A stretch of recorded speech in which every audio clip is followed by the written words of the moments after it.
Assalamualaikum warahmatullahi wabarakatuh. Perkenalkan, nama saya Febri Dita Ansari dari kelas 9G absen 15. Di sini saya akan mempresentasikan bab 3 tentang indahnya etika pergaulan dan komunikasi Islam. Etika pergaulan dalam ajaran Islam. Manusia merupakan makhluk sosial yang memiliki fitrah untuk saling mengenal dan bergaul. Allah Subhanahu wa Ta'ala berfirman, Ya ayyuhan nasu inna khalaqnakum min dzakarin wa unsa wa ja'alnakum syu'uban wa qabaila lita'arafu inna akramakum 'indallahi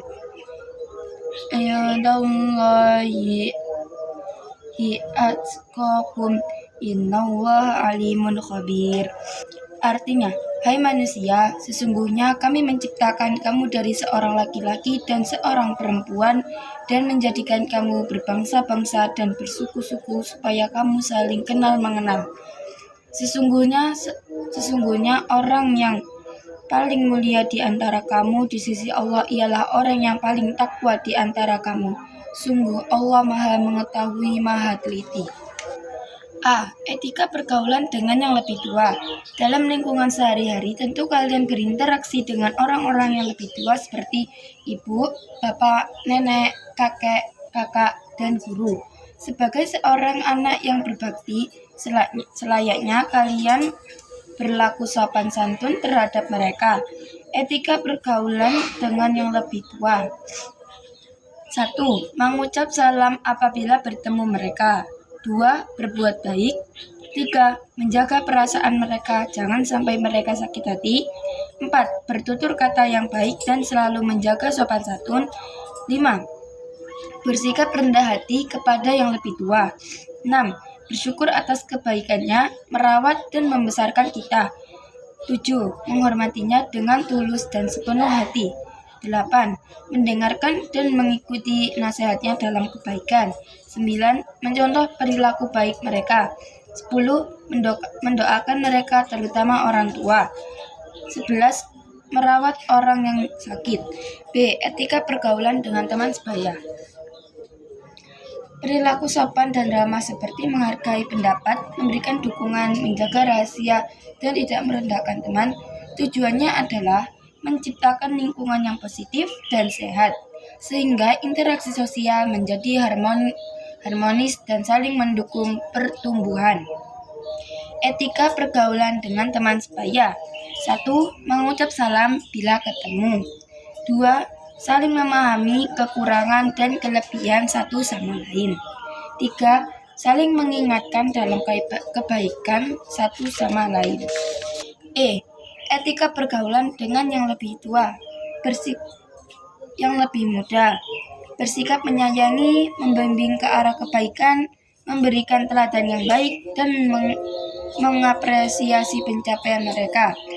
Anda juga perlu mengayomi dengan berbagai pengalaman, menghargai ide dan sudut pandang mereka, serta bersikap rendah hati untuk menerima ilmu dan masukan dari mereka. Penting untuk menghindari sikap menindas atau bersikap sok kuasa, serta menciptakan lingkungan yang nyaman dan mendukung. Etika pergaulan dengan yang lebih muda. 1. Berbicara dengan sopan. 2. Menolong yang membutuhkan. 3. Memberikan apresiasi. 4. Sabar dan empati. 5. Membimbing ke arah kebaikan. 6. Memberi teladan yang baik. 7. Menyayangi dan mengayomi. Etika pergaulan dengan lawan jenis. Menghindari fitnah dan dosa. Pergaulan yang tidak sesuai etika dan menimbulkan fitnah atau godaan dan berujung pada perbuatan dosa. Menjaga kesucian diri dengan menjaga diri dari pandangan dan pembicaraan yang tidak pantas. Seseorang dapat menjaga kesucian diri dari khayalan yang tidak baik. Lingkungan yang harmonis terhormat. Tidak pantas seseorang dapat menjaga kesucian diri dari khayalan yang tidak baik. Lingkungan yang harmonis. Membangun lingkungan yang sehat. Menerapkan etika pergaulan akan menciptakan lingkungan yang harmonis, terhormat, dan aman bagi semua pihak. 1. Menghindari pembicaraan yang tidak perlu. 2. Membatasi interaksi sebatas kebutuhan.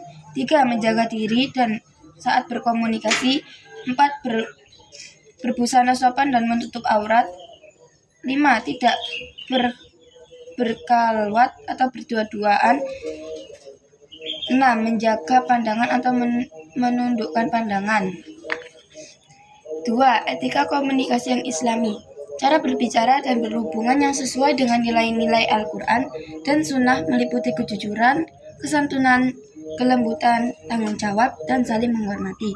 Prinsip utamanya adalah mengucapkan perkataan yang baik atau diam, falyakul khairan atau auliyasmut, menghindari fitnah dan ghibah, serta menggunakan bahasa yang mudah dimengerti dan sopan. Salah paham juga bisa terjadi karena orang sengaja membuat informasi yang tidak benar. Misalnya ketika kita membuat status atau memberikan komentar terhadap pernyataan orang lain di media sosial. Oleh karena itu, kalian harus memahami dan menguasai etika dalam komunikasi baik di media sosial maupun komunikasi secara langsung. A. Berbicara atau menyampaikan informasi yang benar. Gunakan bahasa yang jelas dan mudah dipahami. Fokus pada poin penting, berikan penjelasan yang memadai, dan pastikan pesan disampaikan secara jujur serta bertanggung jawab. Gunakan juga komunikasi nonverbal seperti ekspresi wajah dan bahasa tubuh yang sesuai, serta berikan kesempatan bagi lawan bicara untuk bertanya dan memberikan balik guna memastikan pemahaman bersama. Wa ukhtanibu qaula zur, artinya dan jauhilah perkataan dan perkataan dusta. B. Menggunakan bahasa yang santun.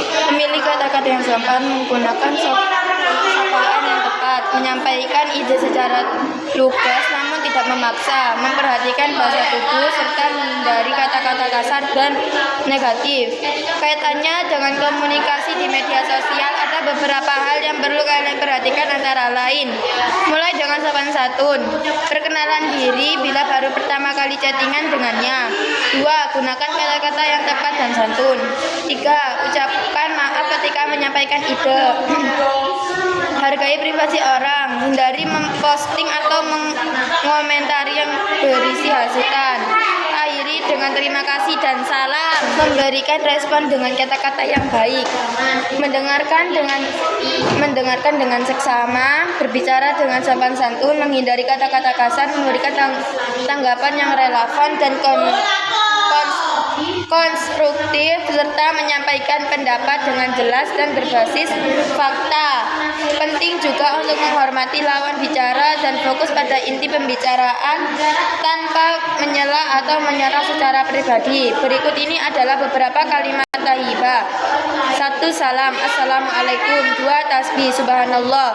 3. masya Allah. 4. Tahmid, alhamdulillah. 5. Istighfar, astagfirullah. 6. Takbir, Allahu akbar. 7. Isti'raj, innalillahi wa inna ilaihi raji'un. Bertanggung jawab, memiliki kesadaran akan kewajiban dan siap menanggung segala akibat dari perbuatan atau keputusan sendiri, baik yang baik maupun buruk. Sikap ini mencerminkan kedewasaan seseorang dan terwujud dalam berbagai bentuk tanggung jawab, seperti kepada diri sendiri, keluarga, masyarakat, dan negara. Bentuk bertanggung jawab dalam berkomunikasi bisa ditunjukkan kalian dengan hati-hati dalam menyampaikan atau menanggapi sesuatu kepada orang lain. Ingatlah, lidah itu sangat kecil dan ringan, tapi bisa mengangkat kalian ke derajat yang paling tinggi dan bisa juga menjatuhkan kalian ke derajat paling rendah. Kata bijak Abu Hamid Al-Ghazali. Hikmah menerapkan etika pergaulan komunikasi Islami. Menerapkan etika pergaulan dan komunikasi Islami memberikan banyak hikmah seperti meraih ridha Allah, menciptakan hubungan harmonis dan positif, menumbuhkan rasa hormat, serta membangun masyarakat yang aman dan damai. Selain itu, etika ini juga mengarahkan pada komunikasi yang jujur dan santun, serta tanggung jawab dalam menyampaikan informasi, sehingga hubungan antar manusia menjadi lebih baik dan berkah.